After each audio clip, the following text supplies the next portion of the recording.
యావత్తు తెలుగు ప్రజలకు, దేశ ప్రజలకు, ప్రపంచ మానవ జాతికి జగద్గురువులు, కాలస్వరూపులు, ధర్మస్వరూపులు, మహత్పూర్వక అగ్రగణ్యులు, మహారాణి సమేత మహారాజా శ్రీ శ్రీ ఆంజనేయ రవిశంకర్ శ్రీమాన్ వారు ధర్మోద్ధారి అయి తెలియజేయు ఆశీర్వాదపూర్వక దీవి సమాచారం సూక్ష్మంగా గ్రహించండి. మేము అనకాపల్లిలో గంటన్నరలో 10-15 ఏళ్ళ కాలాన్ని శాసించిన తీరును పట్టుకోవాలి. ఇంకా ఆ తీరులో ఎంతో స్టఫ్ ఉంది, చూశారు కదా ఆ పాటలో. అట్లోకి వెళ్ళాలన్నమాట. అట్లోకి వెళ్ళకపోవడం వల్ల నన్ను తెలియజేసి మీరు తేలికైపోయి మొత్తం ప్రపంచం అంతా తేలికైపోయేలా చేస్తున్నారని తెలుసుకోండి. ఎవరు నన్ను అనకాపల్లి అక్కడే పట్టుకుని ఉంటే మా తాతగారి దగ్గర దూరం చేసి 2000 అంతకుముందు కాకపోయినా 2003 నుంచైనా మా తాతగారిని చంపేసి ఉండేవారు కాదు, మమ్మల్ని దూరం చేసి ఉండేవారు కాదు. అక్కడి నుంచి అలాంటివి అనేక మోసాలు అలాగా కింద పడేసే లోకాన్ని పైకి లేపి పట్టుకోవాలి. ఇంకా మనుషుల కొద్దీ లేదు. ఇద్దరు ముఖ్యమంత్రులకి చెప్పండి, ఇంకా లోకం కొద్ది పరిపాలన కానీ ఏది చెల్లదు. ప్రధానమంత్రి గారు అందరూ అధినాయక భవన్ కనెక్ట్ అయిపోయి సరెండర్ ఆర్ మెర్జ్ అని ఎందుకు అంటున్నానో తెలుసుకోండి. తల్లిదండ్రులతో సరెండర్, మెర్జ్, లవ్ అన్నీ ఉంటాయి. ఇక తల్లిదండ్రులు అంటున్నాను కాబట్టి ఏ మాట అయినా చెల్లుతుంది. తల్లిదండ్రి శాసిస్తారు, ప్రేమిస్తారు, తనలో ఐక్యం చేసుకుంటారు. అలాగా ఏదన్నా ఒకటే. ఇంకా అంతేగాని మీరు అస్తమానం సరెండర్ అయితే వద్దు, ఆర్డర్స్ అయితే వద్దు అన్నట్టుగా మీ ఇష్టం వచ్చినట్టు రెచ్చిపోకుండా నేను చెప్పినట్టు చేయండి. సరెండర్ అయినా, ఆర్డర్స్ అయినా, ప్రేమ అయినా, బ్లెస్సింగ్స్ అయినా ఒకేలా తీసుకోండి. ఎందుకంటే తల్లిదండ్రులు కాబట్టి వాళ్ళు మీకు శాశ్వతమైన బంగారు చిలకలు అనమాట. పైకి వాళ్ళు ఎగిరిపోయి ఉన్నారు కదా, వాళ్ళిద్దరిని ఆ వాక్ రూపంలో పట్టుకోవాలి అందరూ. అలా పట్టుకుంటే మీకు ఈ క్షణం మీ వాళ్ళు అయిపోతారన్నమాట. ప్రతి ఒక్కరికి, ప్రతి మైండ్కి పట్టుకొని ఇస్తారు. అలా పట్టుకోకుండా మనుషులు కొద్ది పట్టుకోండి. నన్ను మనిషిగా మలపండి, మీరు మనుషులుగా మలుపుదామంటే ఎవరికి దొరకరాళ్ళు. ముందు వాళ్ళు పట్టుకోవాలంటే నేను పెట్టినట్టుగా ఇప్పటికే నేను పంపిన లేఖ గవర్నర్కి అందింది. అలాగే ప్రెసిడెంట్ గారు కూడా ఇవాళ చేరొచ్చు.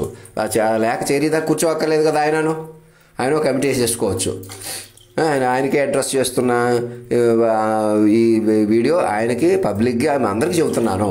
చుట్టూ ఉండే మెసేజ్లు పట్టించుకోకుండా చేస్తున్న వాళ్ళు, అడ్వైజులు ఇస్తున్న వాళ్ళు, సాక్షులు, హాస్టల్ రామకృష్ణ వారికి అందరూ కూడా ఏకకాల మధ్యలో ఉన్న మీడియాలు, పోలీస్ వ్యవస్థ, మీరు ఎవరో మనుషులు కాదు. మా చుట్టాలతో సహా నేను ఎవరికో ప్రాధాన్యత ఇచ్చాను, ఇవ్వలేకపోయాను. మనిషిగా నేను అంతే. నన్ను ఈ క్షణం ఇక మనిషిగా చూడకండి. మీరెవరు మనుషులు కాదు. ఇంకా అదే అందరికీ పరిష్కారం. నన్ను మనిషిగా మలిపేసి మీరు మనుషులుగా రెచ్చిపోయింది రికవర్ బయటకు రావాలంటే నన్ను మనిషిగా చూడటం మానేసి మీరు మనుషులుగా మనసులుగా మారిపోయి ముందుకు వెళ్ళాలి. అందరినీ మనసుగా చూడాలి, మాటతో పట్టుకోవాలి. ఏ మాట? కాలాన్ని శాసించిన నన్ను కేంద్ర బిందువుగా గంటన్నరలో 10-15 ఏళ్ళు చెప్పాను కదా, అలా పట్టుకోవాలా. పట్టుకొని ఇంక వెనక్కి తిరిగి చూడకుండా చెప్పుకొని వెంటల్లో ముందుకు వెళ్తాం.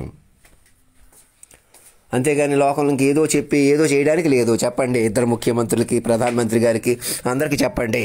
మేము చెప్పాలంటే మీరు అనేది తమాషా చేసుకోండి, మెసేజ్లు చూడకుండా మీరు ఎవరిష్టం వచ్చేట వాళ్ళు ప్రవర్తించే తీరు కాదు. ఇంకా సినిమా వాళ్ళకి అందరికీ చెప్పండి, నాకు సరెండర్ అయ్యి ముందుకెళ్ళాలి. ఆ బ్రహ్మానందం గారు లాంటి వాళ్ళు మంచి పెయింటింగ్స్ ఏవో వేస్తున్నారు. మనిషికి ఎంత కాన్సన్ట్రేషన్ ఉంది, ఎంత కీన్నెస్ ఉంది. అది ఏదో రకంగా ఫిజికల్గా కాకుండా మైండ్కి ఉపయోగించాలి. నన్ను నా మీద ఒక్క కామెంట్ కూడా చేయలేదు. మా తాతగారి పేరు కూడా వెంకటేశ్వర స్వామి అని మాట్లాడలేదు. దీని మీద ఏమీ మాట్లాడకుండా సరే ఆయనకున్న టాలెంట్ ఏదో చూపెట్టాడు, కొంతవరకు ఏదో పెయింటింగ్ వేసాడు. అది ఇంకా అవుట్డేటెడే. అదే ఆ విశ్వమూర్తి ఇప్పుడు వాక్ రూపంలో ఉన్నాడు. ఆయన యేసుప్రభువు కావచ్చు, వెంకటేశ్వర స్వామి కావచ్చు, ఎవరైనా కావచ్చు. అందుకే అలాంటి విశ్వమూర్తి మాకు ప్రాధాన్యత ఇచ్చాడు కాబట్టి మా తాతగారి పేరు మీద, ఆయన పేరు కూడా వెంకటేశ్వర స్వామి కాబట్టి అందుకు ఒక గుడి కట్టించండి అక్కడ ఆయన పేరు మీద.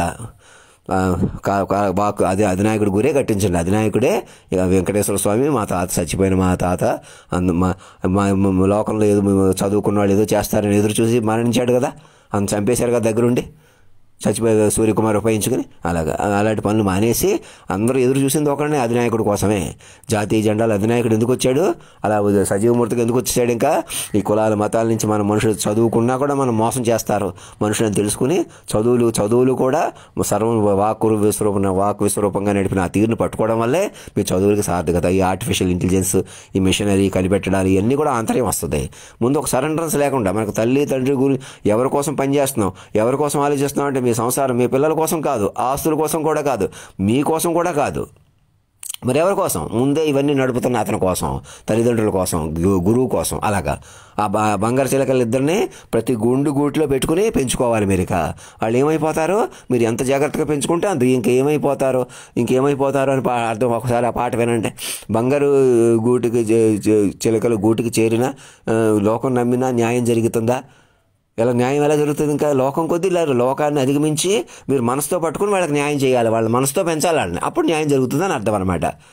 మీరు మనసుతో పట్టుకోకపోతే సంశయంగా అలా పాటలో వచ్చిందనమాట. ఇంకేమైపోతారు? వాళ్ళు గూటికి చేరి ఏమవుతారు? ఇప్పటికే మనసు గూటికి చేరి ఏం జరుగుతారు? మీరు ఎలా షేప్ చేసుకుంటే వాళ్ళు షేప్ అవుతారు, మీ చేతిలోకి వస్తారు. మొట్టమొదటిసారిగా నిజమైన స్వేచ్ఛ స్వతంత్రం మీకు కూడా వస్తుంది. సంపద కొద్దీ, లోకం కొద్దీ, భౌతికం కొద్దీ, ఇతరుల మీద ఆధిపత్యాల కొద్దీ అది స్వతంత్రం కాదు. ఎలాగైనా మీ మైండ్ని ఉపయోగించుకుంటారు కదా, మీ మైండ్ని ఉపయోగించుకుని మీ శరీరం ఏమవుతుందో కూడా తెలుసుకుంటున్నారు కదా, లోకం ఏమవుతుందో తెలుసుకుంటున్నారు కదా, అదే స్వేచ్ఛ మీకు కావాలి. పూర్తిగా మైండ్ని పట్టుకోవాలా? నోట్ చేసుకోండి. ఏదో నేను హడావిడిగా చెప్పినా, కంగారుగా చెప్పినా, ఏదో నేను మాట్లాడితే పేలవంగా ఉన్నాయి, పాటలు కూడా లో క్వాలిటీ పాటలు, పిచ్చి పాటలే పాడుకున్నట్టు పాడుతున్నా, అట్లా ఏం పట్టించుకోకండి. మీరు మనసే నేను అందులో స్టఫ్ అని చూసారా, 1.5 గంటలో 10-15 ఏళ్ళ నిజమే కదా, అది పట్టుకోండి. ఆ సాక్షులు ముందుకు పిలవండి, కాంటాక్ట్ అవ్వండి. అందరూ కూర్చుని మీడియాలు అందరూ కూడా ట్రాన్స్లేట్ చేయండి. హిందీ వాళ్ళకి, ఇంగ్లీష్లోకి అందరికీ మెసేజ్ వెళ్ళేలా చూసుకోండి. ఇంటర్నేషనల్ కమ్యూనిటీకి కూడా వాళ్ళు కూడా నేనేదో చెప్తానేమో ట్విట్టర్ మీద అప్పటికప్పుడు కాకుండా పారాగ్రాఫులుగా కన్వర్ట్ చేసి ఆ మీనింగ్స్ చెప్పి, కాలమేలా కదిలి ఆ తీరు ప్రకారం ప్రపంచం ఉంది. సముద్రాలు, సునామీలు కూడా మాటకే చెప్పి ఆ తీరు ప్రకారం ఉంది. అతను కూడా కేవలం మనిషి కాదు. ఇంకా మరి మనిషి కాదంటే ఎవరు అనుకోవాలి? జాతీయ జెండాలు అధినాయకుడు అనుకోండి. అలా మరణం లేని వాడికి ఎప్పుడూ ఉంటాడు. ప్రతి చోట జాతీయ జెండా, జాతీయ గీతం పాడుకోండి, చెప్పుకోండి. ఇంకా నేనే చెప్పట్లేదు, మీరు ఇంకెవరో చెప్పరు అన్నట్టు చూడకండి. ఇంకా ప్రతి మనిషి నేను మనిషిని కాదు, మనసును కూడా కాదు, మాటని, అంత సర్వాంతర్యామి వాక్ విశ్వరూపంలో భాగాన్ని. ఆయన ప్రకారం నడుచుకోవాలి. నా పిల్లలు, సంసారం అన్నీ ఆయన ప్రకారం సురక్షితంగా ఉంటాయి. మనం వీటి కోసమే బతకాలి, డబ్బు సంపాదించాలి, పేరు సంపాదించాలి అనుకోవడం కూడా అజ్ఞానం, రెప్పపాటు ఇది కాదు. ఆయన అధినాయకుడు తల్లిదండ్రులు పెంచుకోవడమే జీవితం.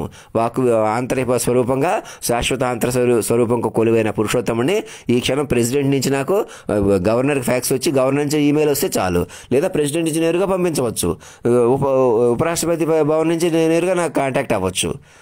నాకు 10 మంది బృందం స్పెషల్ టీం నా మీద కాన్సన్ట్రేషన్ చేసి, మీరు ఏం చెప్తారు చెప్పండి, మీ దగ్గరికి ఎప్పుడు రమ్మంటారు అన్నట్టు ఉండాలా. నేను ఎక్కడికో వెళ్తాను, ఎవరో నా దగ్గరికి వస్తారు అన్నట్టు ఉండకూడదు. ఇక హాస్టల్ రామకృష్ణ అందరూ కూడా సరెండర్ అయిపోవాలి, ఇంటి పేరు, కులం, ఆస్తులతోటి. మరి మీకు తెలిసిన వాళ్ళు, తెలియని వాళ్ళు, మా చుట్టాలు, బంధువులను ఎవరెవరిని వేధించారో, చచ్చిపోయిన వాళ్ళు కూడా వాళ్ళ ఆధార్ కార్డులతో సరెండర్ చేసేయాలి. అవునండి, అందరి మీద మేమే పొరపాటు చేసామన్నట్టుగా అందరి మీద, దేశ అధ్యక్షుల మీద కూడా పెట్టాలి. ఓపెన్గా మెసేజ్గా పట్టించుకోవడం వాళ్ళది పొరపాటే, అలా వస్తుంది. అందుకని కొందరు తప్పు చేసినట్టు, ఒకళ్ళే తప్పు చేసినట్టు, ఒకరికి అన్యాయం జరిగిపోయినట్టు, కొందరికి అన్యాయం జరిగినట్టు ఇంకా అలా చూపించకూడదు. చెలగాట వాళ్ళ కుదరదు. కోర్టుకు సిట్టింగ్ జడ్జెస్కి అందరికీ చెప్పండి, వాళ్ళు సరెండర్ అయిపోయి కొత్త జీవితాలు ప్రారంభించాలి. పాత కేసులు కొద్ది తవ్వుకుని ఆటలు తీర్పులు చెప్పి వీళ్ళు నేరస్తుడే, వీడు మంచోడే, వీడు చెడ్డోడు, ఎవరు పంచాయతీ ఎవరు చేయలేరు. అలాగా అది అవుట్డేట్ అయిపోయింది.